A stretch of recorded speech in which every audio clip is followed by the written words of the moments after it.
Economics is inherently quantitative because it deals with quantities of goods and services that are to a large extent rivalrous.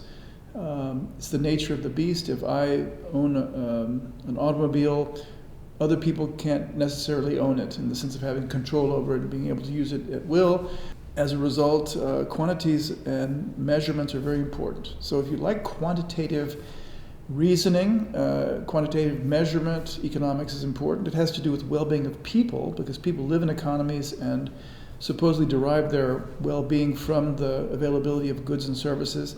And I don't just mean material things. I mean enjoying a modicum of health care and social security. These are also economic factors or services or goods. I mean, the availability of health care is kind of it need not be a marketed good. It can also be half marketed. It can be transacted partially in markets, or it can be completely provided by the state. These are all economic issues.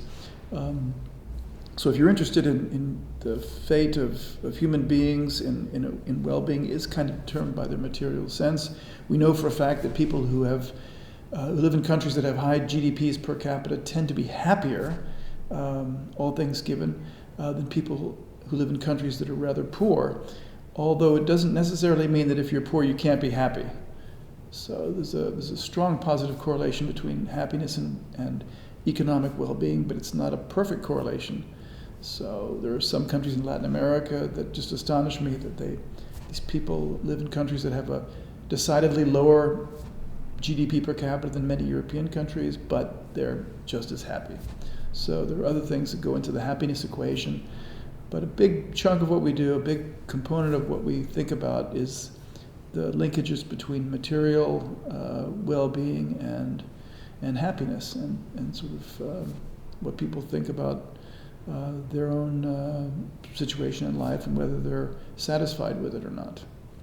A lot of people like economics because it's quantitative, but there are limits to quantitative reasoning. Quantitative reasoning allows us to use mathematics in a very creative way to put a razor-sharp edge on understanding why phenomena take place. But in reality, people often violate the assumptions that lead to these clear-cut conclusions. This doesn't mean we shouldn't do economics, but we should at least understand the limitations. So think of economics as giving the framework around which people should be thinking if they're trying to maximize their well-being given the constraints. Because economics is about constraints. It's about what limits us from having everything. You have your own personal budget. You have the availability of resources in the world, the availability of clean air and clean water. All these things are kind of resources that economics can say something about.